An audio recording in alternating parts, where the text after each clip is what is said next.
I really want to welcome all of you and thank this giant crowd for coming out to our induction tonight. I am really honored to get to introduce and then induct into our Athletic Hall of Fame Andrew Dunn from the class of 2002 and Bob Kirk from the class of 1967.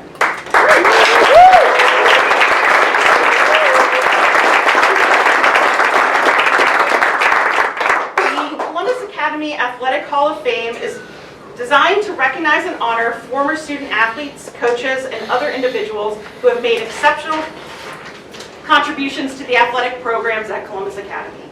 Membership in the Athletic Hall of Fame is limited to those individuals who have brought positive recognition to the school, enhanced the reputation of the school, and have made outstanding contributions in either as a competitor or as a coach. Currently, there are 46 inductees into the Columbus Academy Athletic Hall of Fame. I know we have at least one here.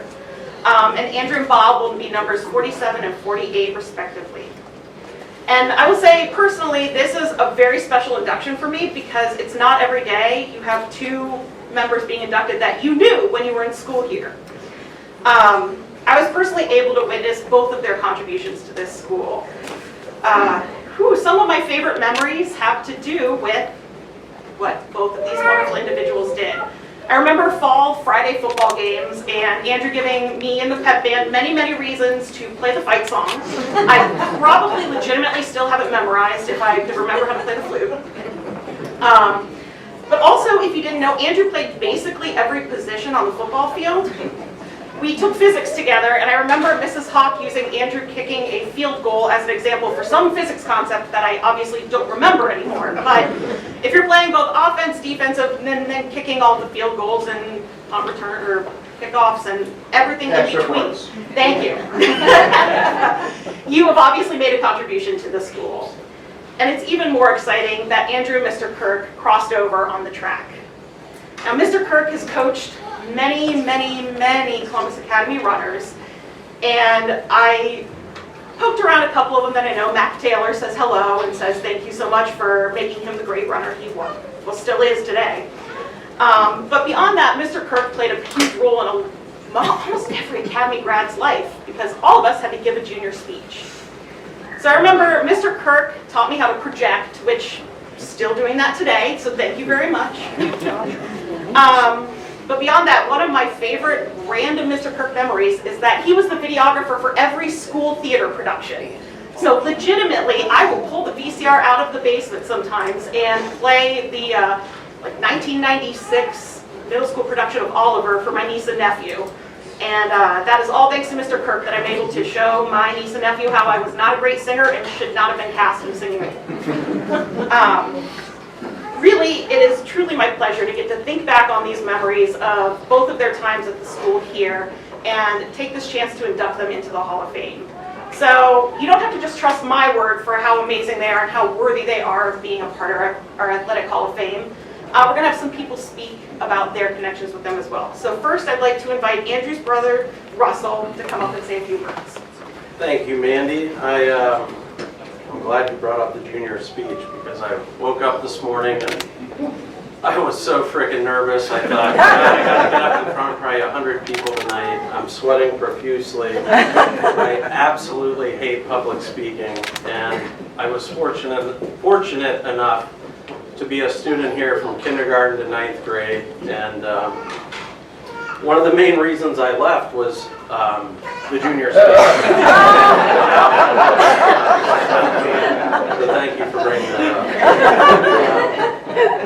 up. Tonight's a special night for our family, for the Kirk family. And before I get started on Andrew, I wanted to talk about Bob a little bit. I think my dad and I were talking this morning, and I think the Dunn family and the Kirk family goes back roughly, I think we determined it was 63 years, roughly.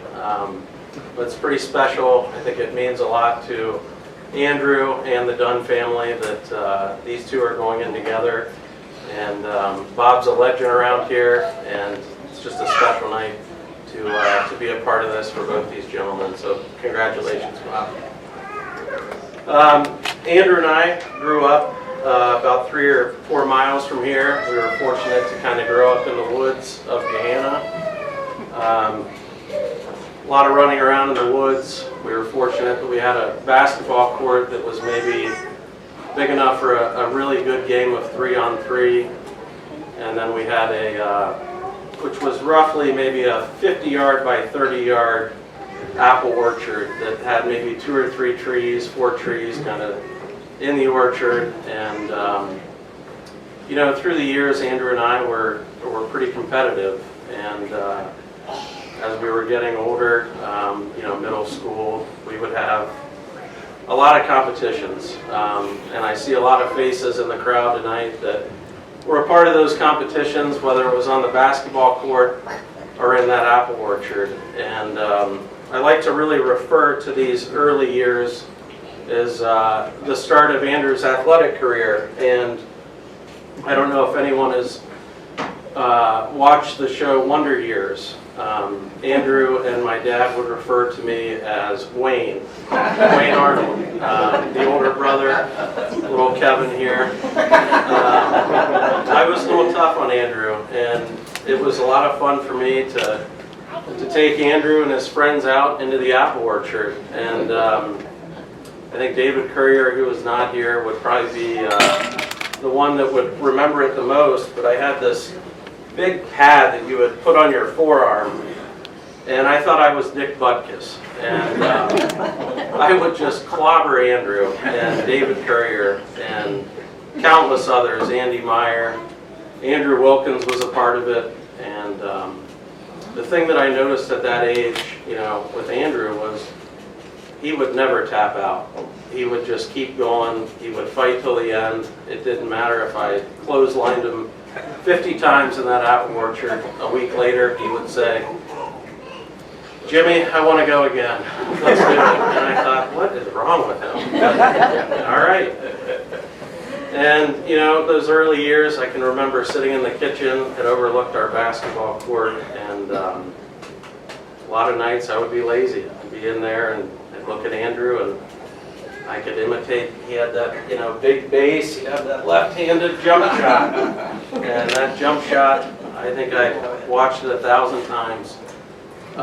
So when I think of Andrew in those early years, I think of really his competitive spirit and his determination and his drive to never give up and concede to his older brother. But as time passes on, things change. I left for boarding school in '96. We had a couple quiet years. Back then the internet was in its infancy, and I think text messaging was like on T9 on a flip phone. So my senior year was 1999, and I remember I would come back into town, and that was really Andrew's freshman year here at Academy. And these friends of mine, Drake Gunther and all these guys that were on the Academy team were like, "Hey, your brother's pretty talented. It's been a lot of fun to play with him." And I thought, yeah, I think he's going to be pretty good, but I didn't want to build him up too much, being the Wayne that I am. And really, I went off to College of Charleston, South Carolina, and it's kind of really when Andrew's athletic career took off here at Academy. I would get phone calls on Saturday mornings, kind of, "Hey, your brother had a heck of a game last night. He had an interception, a touchdown, whatever it was." And eventually I'd start coming home for these games, and I would watch Andrew, and he was just electric to watch. It was so much fun. Every position on the field, safety, quarterback, he could really do it all. And it was just so much fun to watch him and his friends and classmates that I tortured in that apple orchard have so much success here at Academy. They had some great teams, and it was really so much fun to watch. Andrew was always a better athlete than me. I think it was in 2005 that it really set in for me that Andrew is a lot better than me at athletics. The story I'm about to tell happened in 2005. I came home from college. I graduated from college. I started a job. I just bought my first home, and Andrew and I decided that we were going to go visit my grandfather, Harry Wright, at a retirement community here in Gahanna. I think it was called Sunrise. So Andrew and I walked into the Sunrise facility, and my grandfather was at a big round table playing cards with a bunch of older men, 80 years old or so. And we walked in, and you could just see the twinkle in his eye, and said, "Come on over here, boys. I want to brag about you guys a little bit." And I thought, this is going to be great.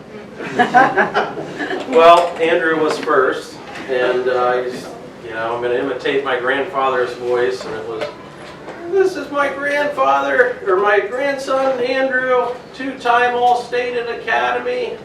Hell of an athlete. He went on to Miami of Ohio. He's playing with Ben Roethlisberger. I couldn't be more proud of him. He's just amazing." And it went on and on. And finally, he stopped, and I thought, oh God, he's going to get to me here. And he's going to talk about how I just graduated college, and I'm getting my life started and back in Columbus. And he did get to me. He kind of looked at me and he said, "Well, and here's my other grandson, James. He's a homeowner." And Andrew and I looked at each other, and I think we both, almost cried from laughter. And to this day, Andrew and I refer to each other as, I call him Pickle, which is his nickname, and he calls me the homeowner. So it's certainly stuck. But Andrew's career in college, he went to Miami. He was able to get some scholarships at other schools, and he chose Miami, where he was a walk-on. And I think that he did that because it was a challenge. People told him that he was not going to be able to compete at that level, and he proved everyone wrong, including his older brother. And I can remember going to visit him with my dad, watching him in practice, and he held his own. And there is a big step up, I think, from any high school athlete going to college. But Andrew handled it well, and he gave it his all until literally his body gave out. So it was just really amazing to watch his dedication, and I think it's something that he's carried on in his life, that he does not give up. He is determined when he sets his mind to something. And I'll kind of finish my rambling speech with, after that talk in 2005 from my grandfather, when it set in that he's a lot better than me in athletics, I thought, well, I'm going to get really good at golf. I'm going to become a really good tennis player, and I'm going to get him. And the conclusion to this story is Andrew and I were on the golf course about 3 weeks ago. We rarely get to play one-on-one golf. And I think I was having maybe a record round on the front 9 holes. We got to hole number 6. I don't remember how much I was up, but I thought, you're going to do this. Number 7 and number 8, Andrew tied it up. We got to number 9, and number 9 at Columbus Country Club is a 190-yard par 3, very difficult hole. I don't really have a 190-yard club in my bag. And I looked at Andrew and I said, well, you won the last hole, it's your box. And he said, okay. And I said, you're about to 2-time All-State me, aren't you? And he gave me kind of that side smile that Andrew likes to do. And he got up there and he hit it within 3 yards of the pin. And I got up there and I hit my shot, and it was not within 3 yards of the pin. So Andrew closed it out, and so that's kind of where we are. These last 18 years I've been trying to catch him, and I've realized that it's not going to happen. And I'm just really proud that I've got to witness some of his excellence on the athletic fields, and I couldn't be any more proud of you. And I love you very much, and you're very well deserving of this honor. So, from the homeowner to the Hall of Famer, Andrew. Thanks everyone for coming. It's quite an honor. Wayne, I appreciate the warm introduction. You weren't too hard on me, but you always supported me, and I appreciate that, and I love you very much. Hey Ruby, just zip it up. My daughter Ruby. Before I begin, I just want to say congratulations to Bob Kirk.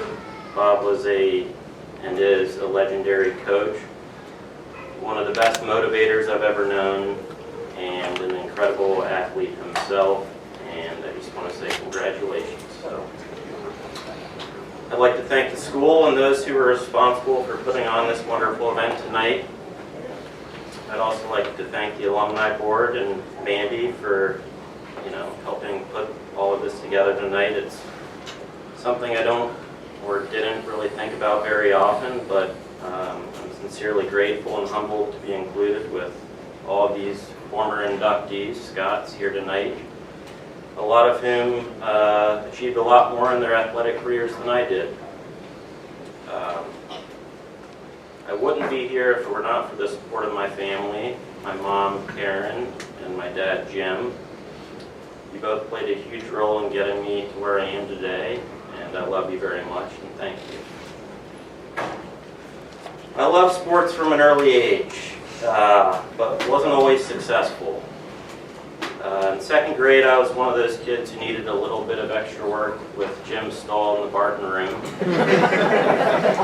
I would be doing balance beam work and other motor skills. Kind of singled me out. I needed that. Slow developer. Hey, hi.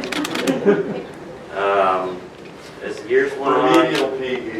Yeah, and I needed it. As the years went on, all I wanted to do was play outside.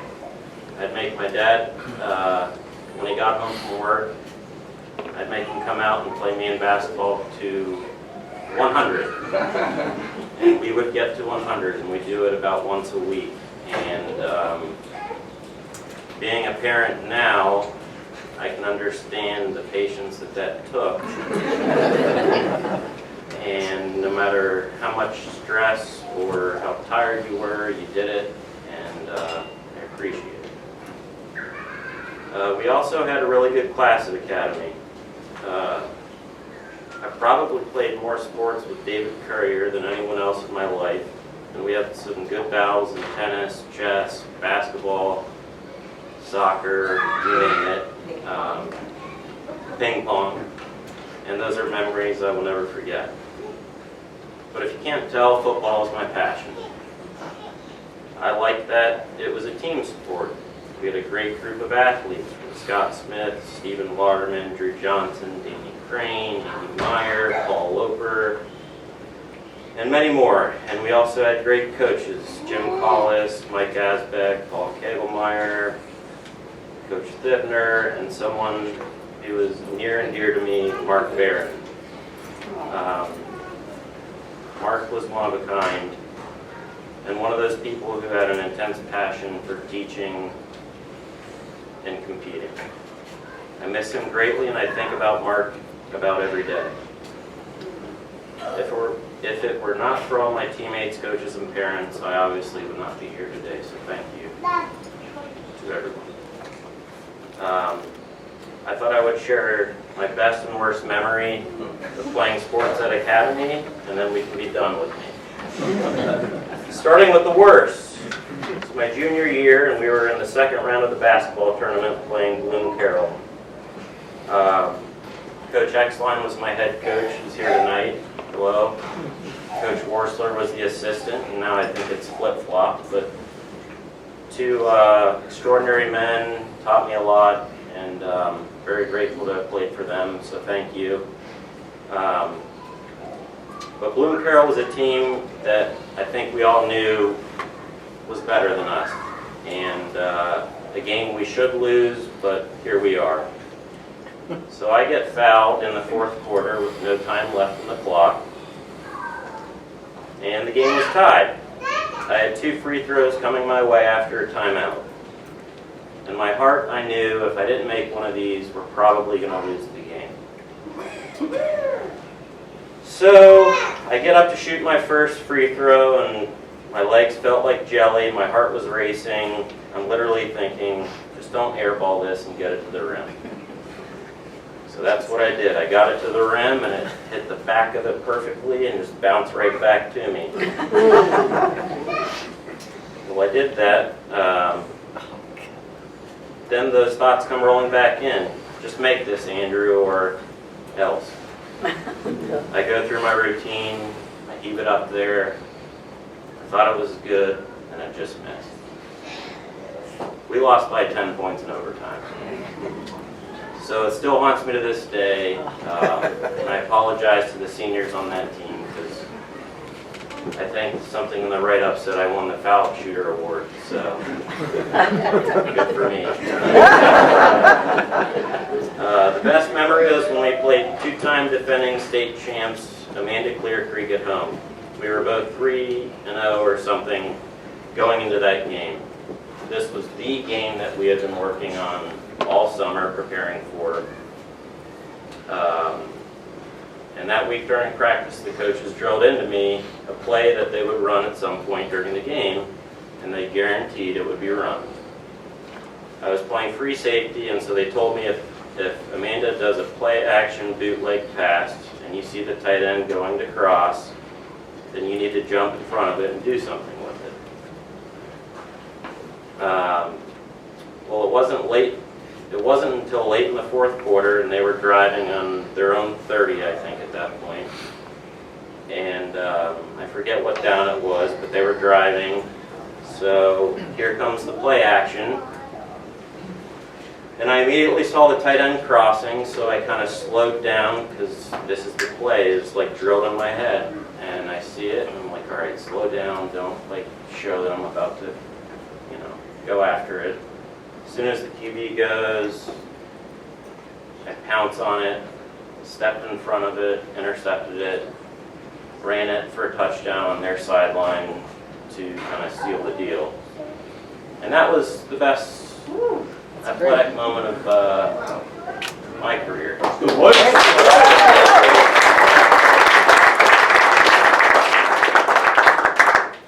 My dad was actually on the chain gang that game, and I didn't know it until I got home, but he said he almost got in a fist fight with Ron Hinton, the head coach at Amanda Clear. They were cussing out our coaches, and then he started cussing him out, and he said it almost got really ugly, son. But high school sports aren't only about winning games or breaking records. To me, they are about personal growth, character development, learning about resilience and hardships. The Columbus Academy stands for those same things and then some. The Academy made me the person I am, and if it were not for football, I would have never met my beautiful wife, Lindsay, and I wouldn't have the 3 beautiful children who are here tonight, Juliet, Drew, Andrew Jr., and Can they stand up so we can see them? little Ruby. Yeah, let's see. Juliet.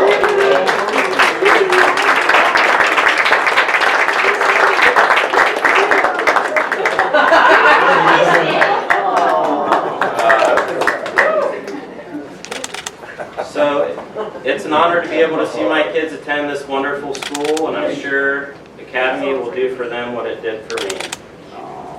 Thank you all for being here. It means the world to me.